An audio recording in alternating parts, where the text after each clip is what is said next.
વરસાદના પગલે પાટણમાં સરસ્વતી ડેમમાં પાણી છોડવામાં આવ્યા છે। સરસ્વતી ડેમના 10,000 ક્યુસેક પાણી છોડવામાં આવ્યું છે, જેના પગલે પાટણ ડેમના 4 દરવાજા ખોલવામાં આવ્યા છે। પૂર જેવી સ્થિતિ સર્જાતા આસપાસના ગામોને એલર્ટ કરાયા છે।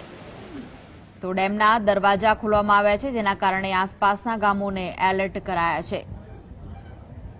ડેમમાંથી 10,000 ક્યુસેક પાણી છોડવામાં આવ્યું છે। પાટણ જિલ્લાના સરસ્વતી ડેમમાંથી પાણી છોડાયું છે। તો બીજી બાજુ સમી તાલુકાના વેડ અને વાહિદપુરાની વચ્ચે રોડ તૂટી જતા આ ગામ સંપર્ક વિહોણા થઈ ગયા છે।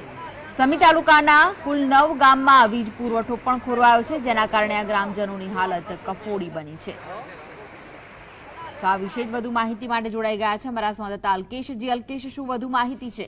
જી કૃષ્ણ, પાટણ જિલ્લાની વાત કરીએ તો ગઈકાલે રાત્રે જે રીતનો પાટણ જિલ્લામાં 4 ઇંચથી માંડી 14 ઇંચ સુધીનો જે વરસાદ થયો છે, એમાં પાટણ જિલ્લાના સમી, રાધનપુર, સિદ્ધપુર તાલુકાઓમાં તો વરસાદે વિનાશ વેરી એવું કહે તો ચાલી શકે એમ છે। એને કારણે ઉપરવાસમાં વરસાદ થતા સરસ્વતી નદીમાં પૂર જેવી પરિસ્થિતિ થતા પાણી આવ્યા હતા અને આ સરસ્વતી નદી બંને કાંઠે વહેતી થઈ હતી અને લોકો નજારો જોવા આવી રહ્યા હતા। શરૂઆતમાં જયારે પાણીની આવક ચાલુ થઈ ત્યારે ડેમના સત્તાવાળાઓએ આખા 29 દરવાજા ખોલી નાખ્યા હતા, જેથી કરીને પાણીની રૂકાવટ ના થાય। ત્યારબાદ 24 દરવાજા બંધ કરી 3 દરવાજા ખુલ્લા રાખ્યા હતા અને એના પછી અત્યારે આવક ઓછી થઈ ગઈ છે। તો બીજી બાજુ સમી તાલુકાની વાત કરીએ તો સમી તાલુકાના વેદ અને વાહેદપુરા અત્યારે હાલમાં પાણી ફરી વળતા ગામ બંને સંપર્ક વિહોણા થઈ ગયા છે। જી કૃષ્ણ। અલ્કેશ, સમી તાલુકાના 9 જેટલા ગામોમાં વીજ પુરવઠો પણ ખોરવાઈ ગયો છે। હાલમાં ત્યાં કેવી પરિસ્થિતિ છે?